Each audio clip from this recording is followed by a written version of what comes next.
The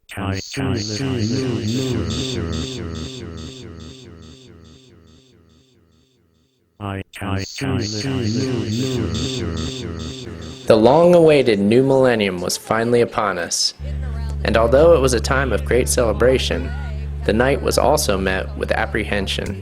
Now, as the next century rapidly approaches, there have been very legitimate concerns about potential Y2K problems and terrorist threats. And John Walsh of America's Most Wanted is in the command center of the New York City Mayor's office. More than 50 state federal agencies are watching and ready to react to any situation. Starting last Wednesday, more than 100 crisis managers began round-the-clock monitoring of New York's critical systems. And we're on the 23rd floor here, so this place is virtually flood-proof and chemical warfare-proof. As the world turned before us, it became clear that Y2K had been overblown. It is too early yet to say that all is well, but so far the FAA says that not a plane was affected. The word came to Washington that all is well. So far all of the briefings in Washington have told us that everything is green, which means that all computer systems are so far working that matter. The Pentagon is pleased, and it looks like this Y2K turn may turn out to have none of the trouble that anyone predicted. Tonight we celebrate the change of centuries, the dawning of a new millennium. We celebrate the future, imagining an even more remarkable 21st century. So we Americans must not fear change. Instead, let us welcome it, embrace it, and create it. Such a triumph will require great efforts from us all. It will require us to stand against the forces of hatred and bigotry, terror and destruction. It will require us to make further breakthroughs in science and technology, to cure dread diseases, heal broken bodies, lengthen life, and unlock secrets from global warming to the black holes in the universe. Although Y2K turned out fine, there was a definite sense of disappointment. The coming of the new millennium seemed anticlimactic.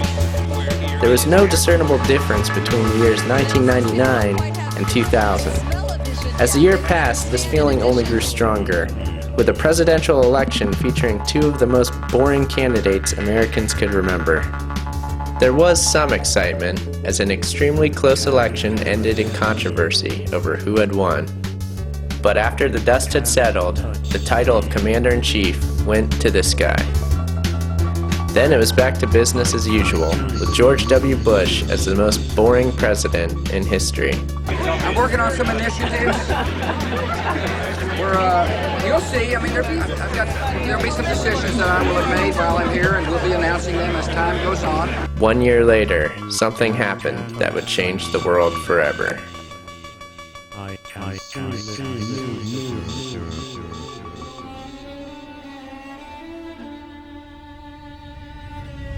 That morning we watched in horror and disbelief as reality resembled the fiction of a big-budget Hollywood disaster film.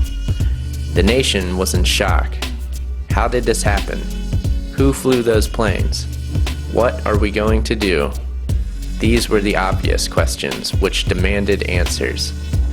And we didn't have to wait very long for those answers. 19 Muslim extremists had hijacked airliners with box cutters. They targeted major U.S. landmarks to get their message across. We hate America and its freedom.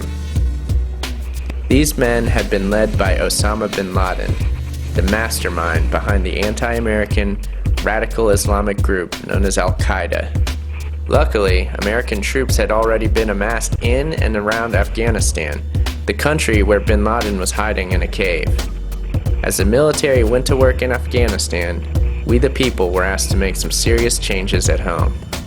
The war on terror had begun, and with it came the expectation that certain liberties would have to be sacrificed in the name of security. We found ourselves living in a post-9/11 world.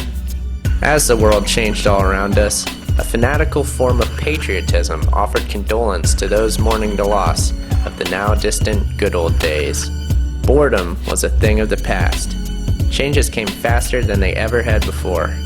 While most people were slapping red, white, and blue stickers on their bumpers, the United States government was busy holding a conference concerned with changes so large that they promised to alter human nature itself. 21st century goals were discussed in preparation for what would come to be known as the Age of Transition.